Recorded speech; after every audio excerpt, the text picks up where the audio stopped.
Hi అండి. Good morning. నాకు తెలిసి ప్రతి ఒక్క మదర్ మార్నింగ్ రొటీన్ ఇలాగే హడావిడిగా గజిబిజిగా ఉంటుందేమో.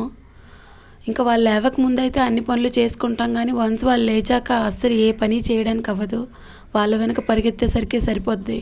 ఇంకా మా పాపనైతే లేపి స్నానం చేసి రెడీ చేశానా, ఇంకా ఫుడ్ దగ్గరికి వచ్చేసరికి ఎన్ని తిప్పలు పెడుతుందంటే బోండాలు ఇచ్చాను. నాకు అవద్దు, పులిహార కావాలి అనింది. సర్లే కదా అని పులిహోర ఇచ్చాను. కొద్దిగా తినింది. నాకు పులిహోర వద్దు, నాకు బిస్కెట్లు వాటర్ ఇచ్చేయి అనింది.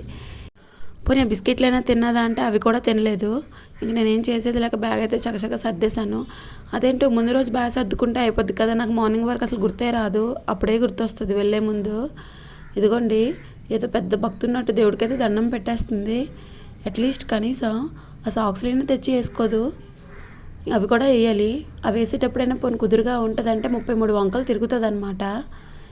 ఇంకా ఒక్కొక్కసారి నాకేమనిపిస్తుంది అంటే నేను స్కూల్కి వెళ్తున్నానా, దాన్ని స్కూల్కి పంపిస్తున్నానా అనిపిస్తుంది. ఇంకా అంత టెన్షన్ పడిపోతాను నేను. అది మాత్రం నిమ్మకు నీరెత్తినట్టు అస్సలు కదలదు.